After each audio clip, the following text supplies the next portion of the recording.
Audio leaks मामलो वफ़ाक़ी काबीना इमरान ख़ान ख़िलाफ़ क़ानूनी कार्रवाई जी बाज़ाब्ता मंज़ूरी ॾेई छॾी। वफ़ाक़ी काबीना सर्कुलेशन समरी ज़रिए काबीना कमेटी जी सिफ़ारिशुनि जी मंज़ूरी ॾींदे इमरान ख़ान ऐं ॿियनि खां जांच जी मंज़ूरी ॾिनी। इमरान ख़ान अॻूणनि वज़ीरनि ऐं इमरान ख़ान जे अॻूणे सेक्रेटरी आज़म खां FIA ज़रिए जांच जी ऐं क़ानूनी कार्रवाई जी मंज़ूरी ॾिनी वई। काबीना कमेटी सिफ़ारिश कई त ही क़ौमी सलामती जो मामिलो आहे।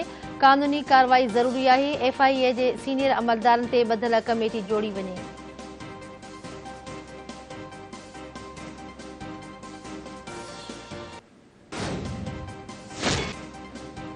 इमरान ख़ान जे गिरफ़्तारी वारंट बाबति गिरफ़्तारीअ खां अॻु वारी ज़मानत मंज़ूर। अदालत मोकल वारे ॾींहुं बि खुली वई। Justice Mohsin Akhtar Kayani Islamabad high court पहुची वियो। अदालत पारां इमरान ख़ान खे 10,000 रुपयनि जा मुचलका जमा कराइण जी हिदायत। अदालत पारां इमरान ख़ान खे ट्रायल कोर्ट में पेश थियण जो हुकुम। अदालत इमरान ख़ान खे हाज़िरीअ खां बि छूट ॾेई छॾी। इमरान ख़ान वकील बाबर अवान मार्फत गिरफ़्तारीअ खां अॻु ज़मानत जी दरख़्वास्त दाख़िल कराईंदे मौक़िफ़ इख़्तियार कयो आहे त पहिरीं दहशतगर्दी जो केस ठाहियो वियो। हाई कोर्ट दहशतगर्दीअ जूं शिकूं ख़तमु कयूं त केस मुंतक़िल थी वियो।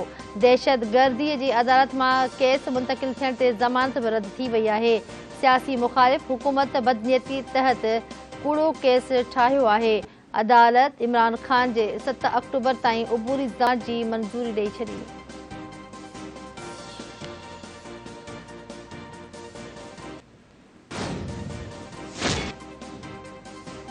इमरान ख़ान गिरफ़्तारीअ खां एतिरो डिॼी छो रहियो आहे? इमरान एतिरो ॾिनल आहे जो आचर ॾींहुं बि ज़मानत लाइ अदालत पहुची वञे थो। वफ़ाक़ी वज़ीर अहसन इक़बाल चयो आहे त इमरान ख़ान सियासत बचाइण लाइ मुल्की मुफ़ाद सां रांदि कई। इमरान ख़ान इस्पताल लाइ गॾु कयल पैसा सियासत लाइ इस्तेमालु कया। इमरान ख़ान अवाम जे पैसे ते धाड़ो हयो। पानामा केस जो फ़ैसिलो शहीद भुट्टो जे फाहीअ वांगुरु तकरारी आहे।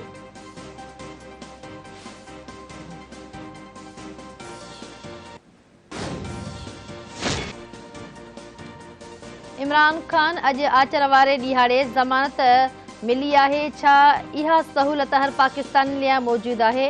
इतलात जे सूबाई वज़ीर शर्जील इनाम मेमून चयो आहे त इमरान ख़ान तक़रीरुनि में सदाईं चवंदो आहे त हू गिरफ़्तारीअ खां नथो डिॼे।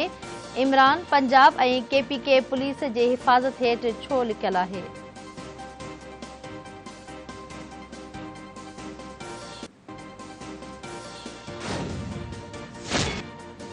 PTI ऑडियो लीक्स मामले ते अदालती कमीशन जोड़ण जो मुतालबो करे छॾियो। PTI अॻवान फवाद चौधरी चयो आहे त साइफ़र जी जांच ते हुकूमती आमादगी सही रुख़ में क़दम आहे।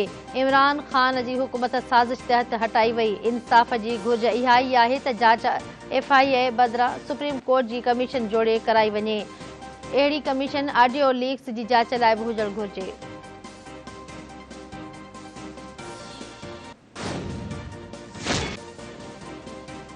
वफ़ाक़ी घरू वज़ीर राणा सनावला इमरान ख़ान जी गिरफ़्तारी जे इम्कान खे रद्द करे छॾियो। राणा सनावला चयो त इमरान ख़ान जा ज़मानत जोॻा वारंट जारी थिया आहिनि। गिरफ़्तारी जो सवाल ई पैदा नथो थिए। घरू वज़ीर मूजिबि हाई कोर्ट इमरान ख़ान ख़िलाफ़ केस ख़तमु नाहे कयो, रुॻो दहशतगर्दीअ जी शिक ख़तमु कई आहे। मैजिस्ट्रेट वटि केस आयो त लाज़िमी हुयो त जवाबदार पेश थिए, न थियो त वारंट जारी थियणा ई हुया। ऑडियो लीक्स बाबति कमेटी जोड़ी वई आहे। साइफ़र जी कॉपी वज़ीर आज़म हाउस खे मिली पर हाणे मौजूदु नाहे। मामलो मालूम थियो आहे त अॻूणो वज़ीर आज़म खीसे में विझी खणी वियो आहे। इमरान ख़ान जेकी मिनट्स रिकॉर्ड करण वारो फ्रॉड कयो, उहे मिनट्स चीफ जस्टिस ऐं स्पीकर खे मोकिलिया विया आहिनि।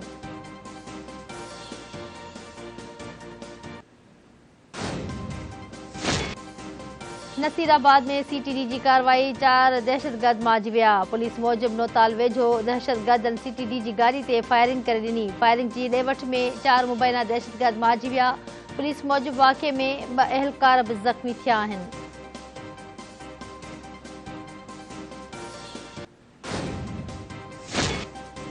कोरोना सबबि वधीक हिकु मरीज़ हयाती विञाए वेठो। सिहत जे क़ौमी इदारे NIH मूजिबि गुज़िरियल 24 कलाकनि दौरान मुल्क में कोरोना जा वधीक 39 नवां केस साम्हूं आया आहिनि। मुल्क में हाकारी केसनि जी शरह 0.38% रही। इलाज हेठि कोरोना जे मरीज़नि मां 46 मरीज़नि जी हालत ॻणतीअ जोॻी आहे।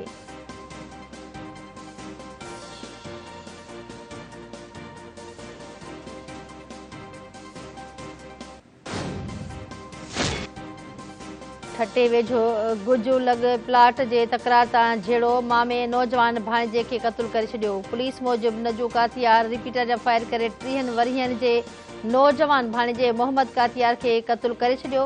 पुलिस नौजवान जे लाश खे अस्पताल मुंतक़िल करे छॾियो।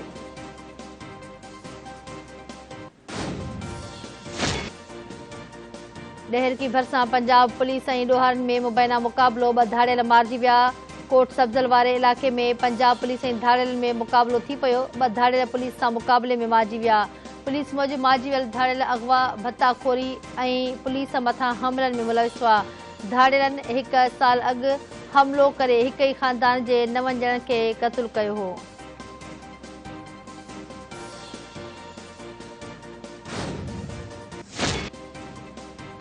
कराची में जाबदार ज़ाल खे ज़ख़्मी करण बाद आपघात करे छॾियो।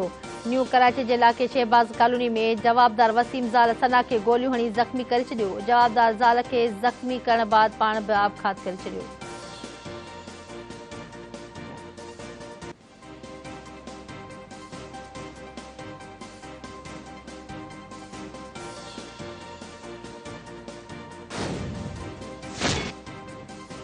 इंडोनेशिया जी गादी वारे शहर जकार्ता में फुटबॉल मैच दौरान हंगामो, 129 ॼणा मारिजी विया, 180 खां वधीक ज़ख़्मी।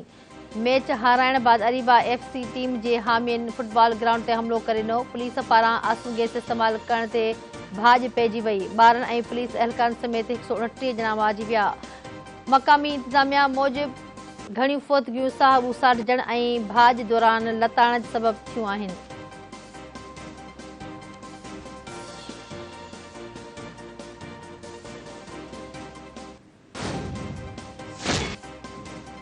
ऐं पाकिस्तान ऐं इंग्लैंड में 7हीं ऐं फ़ैसिलाती T20 मैच अॼु शाम क़ज़ाफ़ी स्टेडियम लाहौर में खेॾी वेंदी।